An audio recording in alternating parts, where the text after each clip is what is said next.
of Lawns. It's a business that I co-own with one of my friends from Mowing, and we started it probably, I would say, beginning or sophomore year, summer, to just get some extra money. We both didn't really have jobs. We had mowed before for ourselves, so we decided to team up and see how many we could get. We started by just mowing people in our neighborhoods, whoever we already had, and just going around and mowing them and asking them to refer us to their friends if they would like, if they liked our service. And this sprang up into way more than we both thought it would.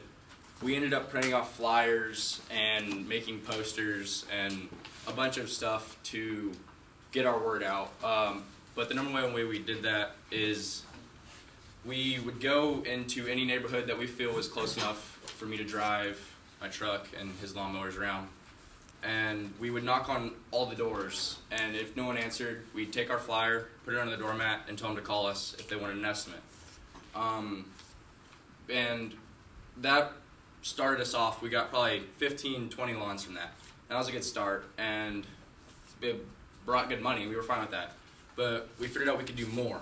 So what we did is we continued to ask those clients, all right, if you like what we do, can you tell anyone that you know to have us mow their yard?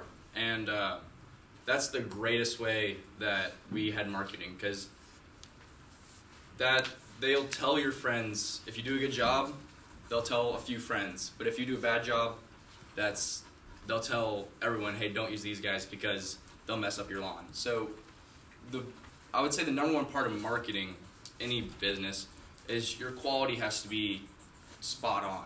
Because if you're not, you aren't going to grow. Because if one person doesn't think it's good, then they're going to tell a lot of people that it's not. I mean, I guess it could go the other way for if you do a good job, then you're going to tell a lot of people, but I found that they don't tell as many people because, I don't know, I feel like a bad experience sticks with you longer than a good experience would.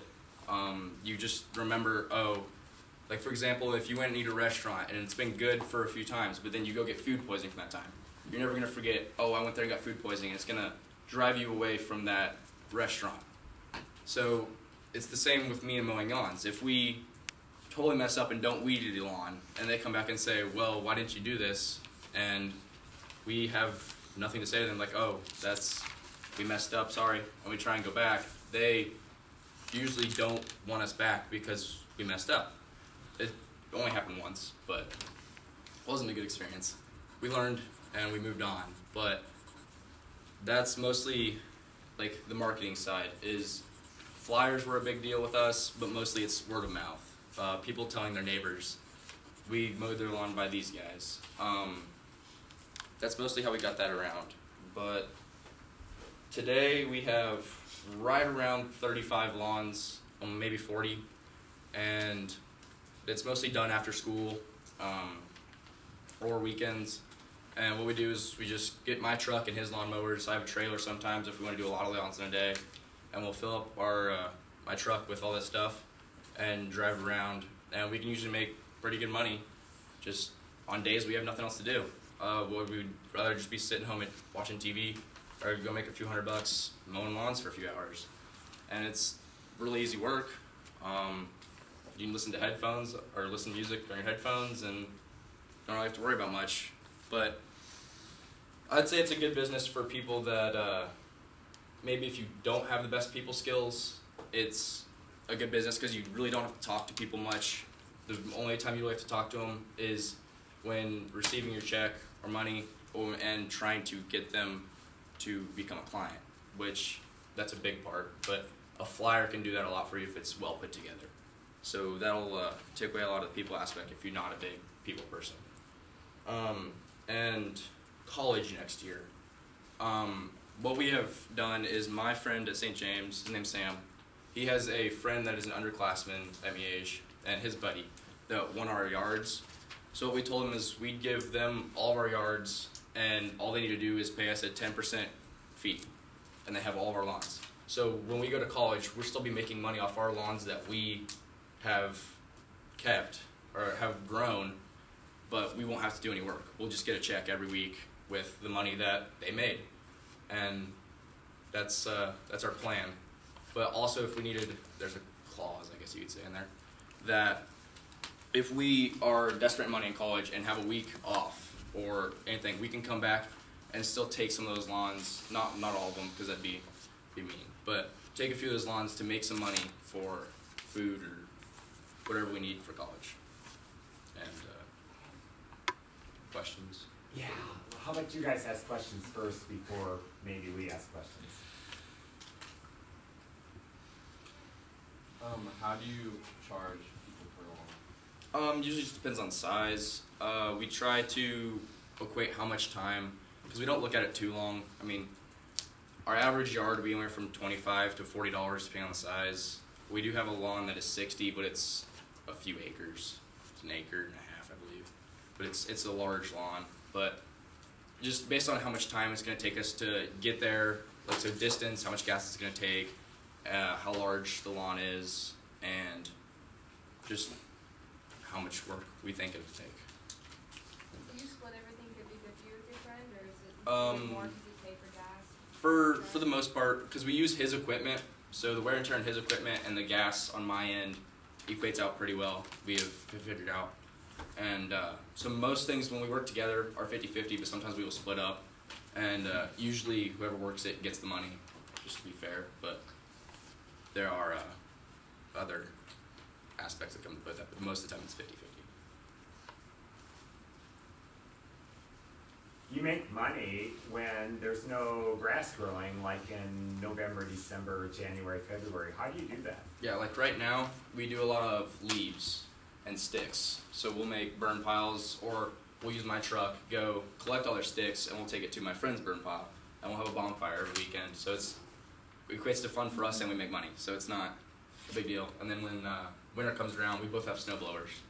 So when winter comes, we usually just go door to door, because we usually have our clients that we have, like for mowing, that want us to do their snow too. Then we have some that are like, no, we can do this, it's not a big deal. But then we go down mostly streets, anywhere when we're going from job to job, and just say, hey, that driveway needs to be blown off with snow. And we'll walk up, knock on the door, say, hey, we'll do this for $10, because it'll take us 5 minutes to do it. It's easy, it's an easy $10. So that's a big part of our winter income. You're busy 12 months a year if you truly want to be. Yes. And the best part is it's our schedule. We work to whatever we want to do. So if we have a baseball game, like we both play baseball, if we have a baseball game one day, we can cancel all of our jobs for that day and just work more the next. I think response time is really important in either making a good impression or making people be mad at you and never want to use you again. So like, let's say I call or text you and I say, hey, I'm Mr. Jones. Can you mow my lawn in the next 3 days? When do you get back to me, and when do you mow? My friend handles a lot of the texts and phone calls, because we put his name's on the company, because he has an alliteration. He can make his name an alliteration and I can't, but he gets most of the phone calls and text, and I usually handle more person to person because he's not a very good people person, but usually we can get to them in the day, because he checks his phone in between every hour at school. So usually the response time is right around an hour or two if he's at school. Weekends it's a little later because we're working all the time, but usually no less than a day. That's amazing to me. Okay. I don't know if I have any. Do you have any other? I want to summarize the getting the word out, and you can tell me if I missed anything, because I think getting the word out is crucial for everybody. Yeah.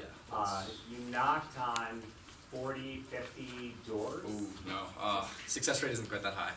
We printed off right around 250 to 300 flyers. You knocked on, or you left flyers on 250 right around 300 doors. So, okay, within a 2-mile radius from each of our everybody houses. wants to do everything on the internet, and I think face-to-face or a flyer is more emotionally powerful and successful. What is your opinion?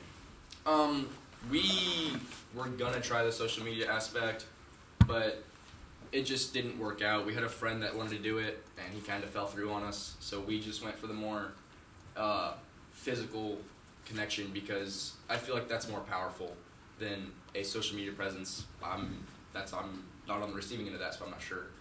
But I feel that if I have a chance to talk to them, I have a better chance of saying, hey, we'll do a great job, than if it's a text coming over screen. Okay. So I like that. I like the physical aspect of being able to talk to somebody. I personally think it works better, but that's just my opinion. And then finally, the thing that really helped you was you just asked the clients, in case they didn't think of it, hey, if you think I did a good job, will you tell a bunch of your friends? Yeah, that's easily the number one thing that has made us have 40 lawns today. Like, just ask. Is just look at, because if you don't tell them, they may not think about it. They may not even think, oh, well, I'll go tell my friend about this. But if you ask them, and they have a neighbor that or a friend that lives a few miles away, not a big deal to us to drive that few miles. Take 2 minutes, and we get that lawn. And if we do a good job on the first time on that lawn, then they tell a few friends because we asked them to tell them, and it spread like wildfire. And we became nearly overwhelmed at one point. We had to cut back a little bit, stop the. Okay, you can stop telling your friends now because we can't handle that much without another person. Anybody else? Tanner, I think that's okay. Would you ever be like willing to expand and like possibly like bring in like while you're home over the summer from college, or like even currently like over the winter, like say there's someone else who has a snowblower, would you be able, or like would you be willing to like have them also like kind of join your company and like hire on? Yeah, we definitely we've talked about it. We've never actually gotten to the point where we have gotten so overwhelmed that we've needed to bring them in. We were just trying to figure out the splits and how we'd split profits, and how we get 3 people, 3 mowers, 3 weeders, 3 of everything around. We can get 2, but it's pretty snug right now. So we'd have to get another truck. We'd have to get. There's just a lot more expenses that would come than we thought profits would this year, and we didn't see the need to bring anyone in. But if it came down to it, and we had more lawns, we have friends that have said, yes, we would do this with you if that is okay with you. And we talked about it, but it just wasn't financially right for us this year. Can you tell us how you keep everything organized so you don't forget to mow somebody's yard for 2 weeks, or you don't forget to collect payment, or you don't double charge somebody, or ask somebody, hey, you haven't paid us yet, and they say, oh yeah, it is. We have an Excel sheet that we have created to help us organize. We usually do people the same day every week, and if we don't, it'll be next day guaranteed. So no matter what happens, if we cancel on them we usually give them a few days cancellation notice just to be generous, but if we can't do it that day, it'll be done the next day without fail. We feel like if we tell them that and we can do it, they'll trust us more and be happier with the experience that we can provide them. Because we want to provide a nice looking lawn, but we also want to make sure that they're comfortable with us doing work for them and satisfying them. And then collecting payments, usually they leave a check if they're not home, or we'll knock on the door after we're done and they'll have their money with us. And if they don't, we say, hey, just pay us next time, it's alright. And we'll keep that in our Excel sheet, hey, they didn't pay last week. And it's worked out so far. We haven't had any problems. We did have a few checks that didn't quite come back as good as we thought they would. That was a big. We ended up losing that customer, but they bounced. The checks didn't go through, and we had to go. How much did that cost you from your checking account? It cost me $100. But we solved that. We got them to pay cash for what they couldn't pay us, and we told them we couldn't do business with them anymore because we couldn't rely on that. But it worked out. So. Maybe my last question, do you find the record keeping simple and easy, and could you explain it to another person if you had to, or is the record keeping a big headache? My friend Sam handles a lot of it. He likes that more than I would prefer to do it. But he says it's a pain sometimes, just when he gets overloaded. But I don't. I find it just tedious. Okay. But it's good to organize it so we know when we need to do things and then not to. I think that was awesome.